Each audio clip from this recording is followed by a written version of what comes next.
So I want to thank everybody for joining us today. My name is Mary Lois Bolka. I'm the Sector and Strategies Coordinator for the Northwest Wisconsin Workforce Investment Board.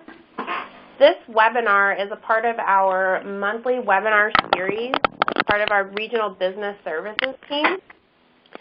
This is actually the last one of our scheduled webinars, but our new schedule will be coming out this week, so stay tuned for that. We have exciting webinars planned on topics such as Inspire for businesses, WisConnect, the internship portal, and supply chain, accessing your supply chain. So stay tuned for that. This webinar is recorded, and all of our webinars are recorded and placed on our website as well. So this one will be placed on the website within 1 to 2 business days, so stay tuned for that. So today's webinar, Your Future Workforce, Strategies to Recruit, Engage, and Retain Young Professionals in Your Business and Community. So we'll get started here. Let's see if it'll let me. There we go. So let's take a look at the situation. So in the United States alone, there are about 80 million millennials, making them larger than any other demographic in the country currently. So this little graphic here, if you take a look at that, it shows how our population is going to change over the next few years. And if you look, by year 2025, millennials are going to make up more than 50% of the population. So as a business and as a community, how do we need to begin looking at how that's going to affect our workplace culture, our communities, and what kind of changes do we need to be looking at to make sure that we're recruiting these individuals to our community and making sure that those communities are going to be thriving for them. So if we look a little more regionally, this is our little beautiful region here, and the darker colors represent those between the population of 20 and 39. Those are sort of the concentration of those populations. If you take a look at this map, you'll see places like Minneapolis, Chicago, Detroit. Madison's a little darker there as well. That's where those individuals, and we see millennials sort of flocking to those more urban areas. If we look in the more rural areas, especially where we are in northwest Wisconsin, you can see there's lighter colors there. So how can we look at this map and sort of see how can we attract some of those individuals to our area? Because as the years go on, the less people that are there, and with our aging population, how are we going to change or recruit people to come to this area to make sure that we're taking care of those aging populations and that our communities are continuing to thrive? So these are the 10 counties that the Northwest Wisconsin Workforce Investment Board cover. And this just shows the percentage of population between the age of 20 and 39. So again, just sort of a little more specific graphic showing how the breakdown is currently. And if you take a look at that, you're going to realize that we need more people here, because as those people are aging out, maybe they're not staying in our communities, maybe they're moving away. How can we, for one, recruit people to move to this region, but also how can we recruit those millennials that are already in our area to our businesses for hiring? So here's the reality. Wisconsin has a numbers problem. That means when we look at the job openings in Wisconsin versus the number of people in the actual workforce, it doesn't add up. We don't have the number of people currently in the workforce to fill those open positions. So this is where we really need to start thinking specifically about recruitment and also retaining. How do we recruit people and then retain those as well? There are more millennials in the workforce than any other generation. So if you think about that, that's a really big economic impact. And how do we need to begin addressing that issue now and thinking about how these millennials are going to affect our communities and our state even as a whole?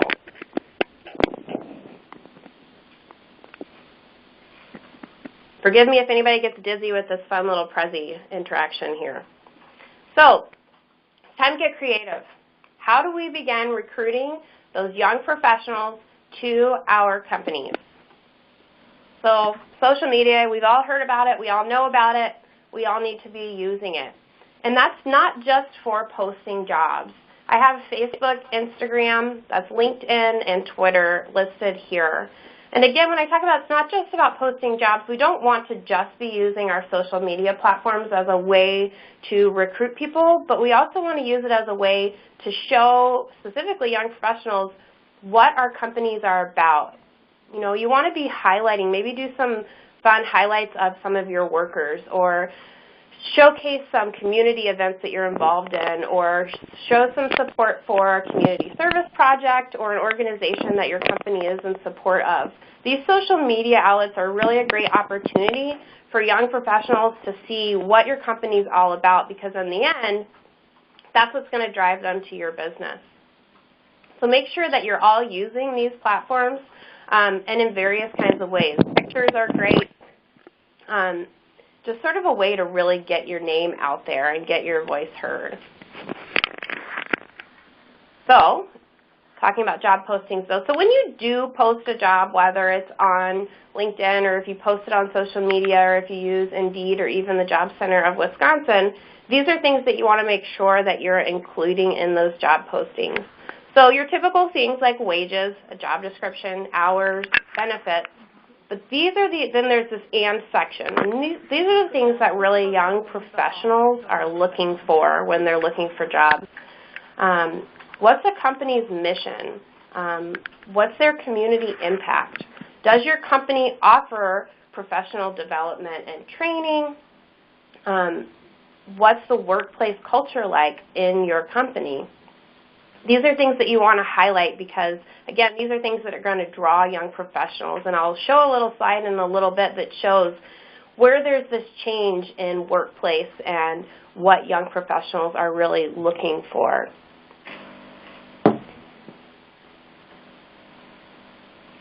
Another thing that companies need to start thinking about are what are some alternative benefits. And this is a newer idea, and this is something that, again, really drives young professionals. It's more about this sense of work-life balance. How can your company provide a job and an income to an individual, but also allow some flexibility? So there's flexible scheduling. And for anybody that's not familiar with that, this is a case where an individual could work extra hours one day so that they have every other Friday off. There's a little more leniency in their scheduling. There's also the option to work from home. If this is, it might be a little more difficult in some of our regions where broadband and internet might not be as accessible, but if there's that option, that's really a great benefit that young professionals are looking for today. Is your company offering health and wellness programs, whether that's company-wide wellness challenges or even gym memberships or discounted gym memberships? What kind of incentives is your company offering? Child care assistance is another big one that we see, especially in our region, helping young professionals and young families find access to child care and maybe even providing that within your company if you're large enough, or helping them find the child care in a region. Social and off-site events. This is something that's exciting too, is are you allowing your employee some social events while they're at work, even going off-site? Just an opportunity where a little different, they can get out and socialize, and even with their colleagues and with their coworkers, a way to sort of change the flow a little bit and make sure that engagement is continuing within the company. And these are great ways just to recruit people to your business. So this is one specific example that I wanted to show you all, and this was an initiative that the Workforce Board created. It's called Superior Talent. And this is, again, just one example of those ways that you can really get creative. Superior Talent was modeled after Talent Upload. And Talent Upload actually took place in the Fox Cities area with the Fox Cities Regional Partnership. And it was a talent recruitment event to bring candidates studying IT, finances, and logistics to their area. And it's actually proven to be very successful. So we modeled our Superior Talent after Talent Upload. And what they're doing is they are actually reaching out to students across the region, across the Midwest, studying in these fields, bringing them to the Fox cities, introducing them to employers, introducing them to the region, to the life in that area, and hopefully getting them to want to move to that area and work for those companies. So Superior Talent specifically started out of a very strong need in the Chequamegon Bay for skilled professionals in occupational therapy, speech-language pathology, physical therapy, and nursing. There were a few healthcare employers in the region who were scrambling for all of these professionals, and they were finding that they were actually fighting over all of the same professionals. So instead of fighting over the same ones, they decided to come together and see if there was a way that they could recruit outside of the pool that's already present here. So they actually came to the Workforce Board with this idea and this sort of looking for a need to bring more people in these professions. And since we had heard of Talent Upload previously, we had this idea to sort of model a similar program. So here's how it worked. We offered, it was a 3-day all-inclusive trip for students studying in those fields to come to the Chequamegon Bay to meet with employers. Everything was paid for. All of the employers sponsored the event, and some other community companies sponsored as well. The students arrived here, their hotels, all their meals were paid for. They got to go on facility tours to each of the employers, sort of find out a little bit what it's like to work for each company. They got to go on some other fun tours, like a brewery tour, and checking out some other fun community aspects. And then they also got to participate in a panel discussion where they got to sit down with the various employers and ask them various questions on their human resources, on their hiring, how to apply, what benefits are offered, if there's any kind of student loan repayment that they offer. All these questions they got to ask right then and there. We then provided all of the employers with all of the students' resumes so that if there was any connection, that was made right then and there. So a really great opportunity. The students were very excited to be here. A lot of them were amazed at what there was going on in this community and all the exciting employment opportunities that they weren't aware of. So these are some, we had 10 students attend. They met with 4 employers in the region, and these are just some quotes from the students that you can read over. But what I really want to highlight here is that this is a project that can be replicated anywhere and throughout our region, and the Workforce Board is happy to help any companies develop a similar project to this. And again, like I said, the students were amazed, and I think that's the highlight, is that if you can get individuals into your community and into the companies to sort of see what it's like to live and work in those areas, there's great potential to bring more people to the places that we really love and the places that we love to work. So this is just one example of thinking outside the box, of a way to get specifically young people to come to our area and get them introduced to these companies and to the area, and hopefully get them sort of hooked, get them to want to move here.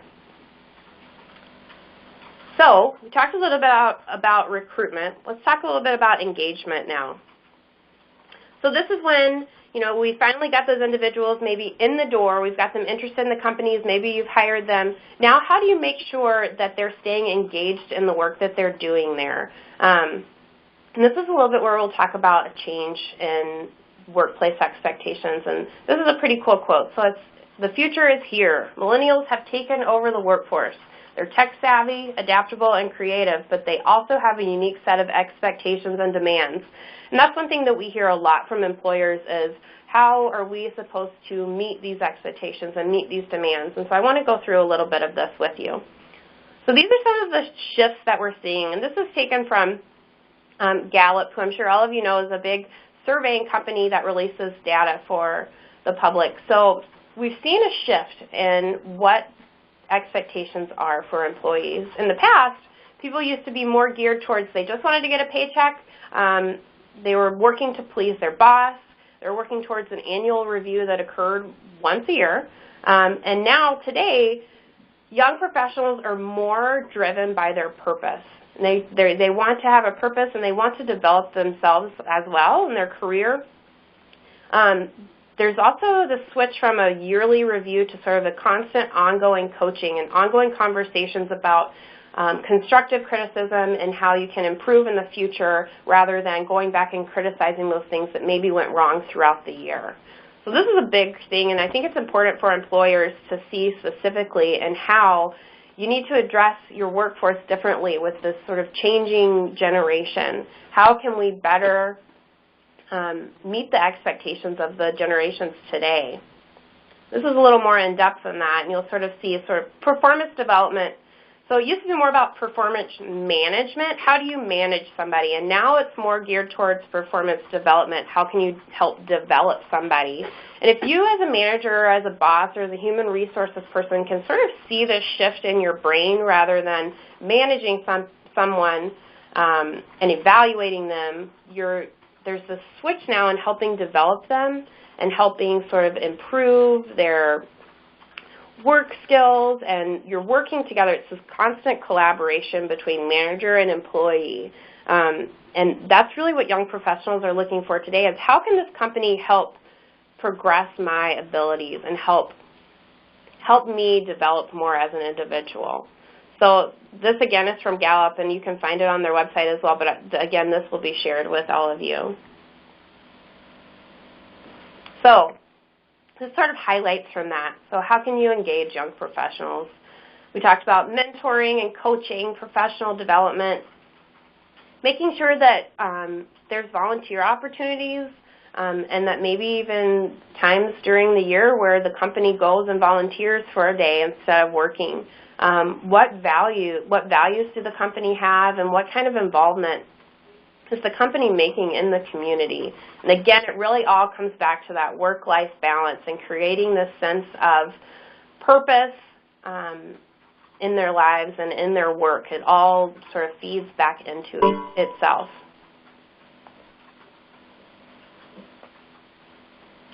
So we'll talk a little bit about retention. So again, you get the people there, you recruit them, you're making sure they're staying engaged, and now how are you going to keep them there? And this is, I think, where our communities come into play and play a huge role. So again, with that work-life balance, it's not just about their job. Young professionals want to be involved and feel like they are a part of their community. They want to have a sense of purpose there as well. So I'll read this for you again. Millennials are well-educated, skilled, confident, and able to multitask. They have high hopes for their job experiences and prefer to work for the good of others. Most of them try to find a job where there is a healthy work-life balance because they do not want to sacrifice their personal lives. So we'll talk a little bit about placemaking, and that's the process of creating public spaces where people want to stay. This is where we talk about really investing in our community spaces, creating spaces where young professionals want to socialize, where they want to be, and where they feel a sense of home. I'm going to touch a little bit on this regional insights on the economy, and these are our RISE sessions. And for any of you that are not familiar with this, this is regional in the Northwest Wisconsin, and these are regular sessions that are held once a year that bring together community members to talk about these very issues on how do we get people to our communities, how do we get people to stay here, how do we get young professionals involved. And out of the last session, these are some of the things that they found when they surveyed young professionals specifically in Northwest Wisconsin. What are things they're looking for? What are things that bring them to the communities? And on the left slide portion, you'll see they want entertainment, specifically recreation as well. They want to feel welcomed and engaged. You'll see that sense of connectivity, so making sure that broadband is available and internet. And then also the sense of community planning. Young professionals are really they want to get out there and make a difference in the world, and so if there's that opportunity for them to be involved in that sense, that's going to play a huge role in their desire to want to stay in the community. I'll share this with you as well. So they just had the last meeting of this last week in Hayward, but there are 2 upcoming events. So I'll make sure to share this flyer with everybody on the call as well today. And this is really a chance for community members and companies to come together to discuss ways that they can help develop attractive communities. And again, this is what's going to bring those young professionals to your communities. And I encourage even if you're a company or a human resources manager, this is something that's important because when young professionals come and look at your companies, they want to see these things. They want to see that you're involved in making their communities better. So young professional organizations. So these are popping up all over the place.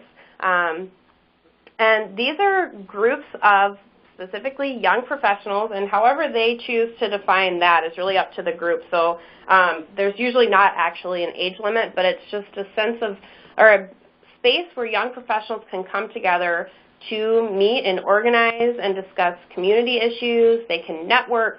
A lot of times they hold business coaching courses, even things like just social networking events.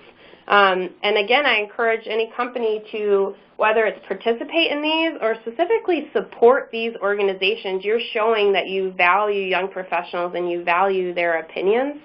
And these are all throughout the state. You can usually find them on Facebook, but there's also, if you wanted to look up one specifically, there's a statewide initiative which is called YP Week, which some of you might be familiar with, and that's a whole week dedicated to celebrating young professionals in the state of Wisconsin, and that takes place April 20th through the 28th. And if you look on there's like a ypweek.com website that lists all the communities that are involved in that initiative. So just a really great opportunity to recognize young professionals in your community and sort of participate with those organizations.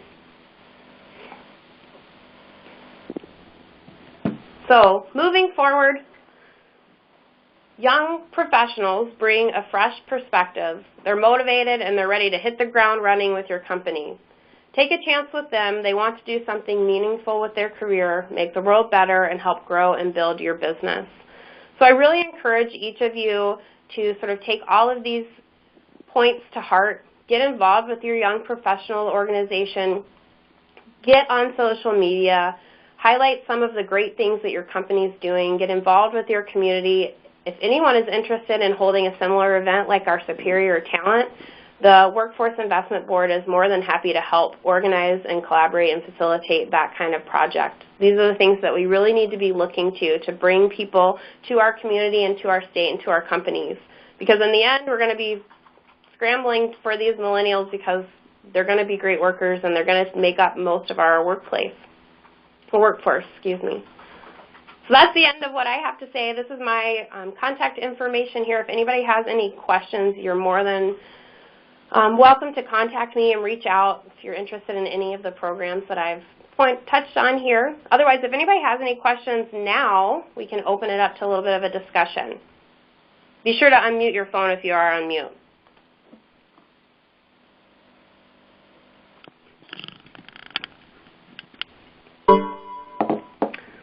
Well, with that, I want to thank everybody for joining us today. Again, feel free to reach out to me with any questions or comments. Stay tuned for our next webinar schedule. Will be coming out this week. I'll be emailing that out to everybody. Thank you again for joining us, and everybody have a great day.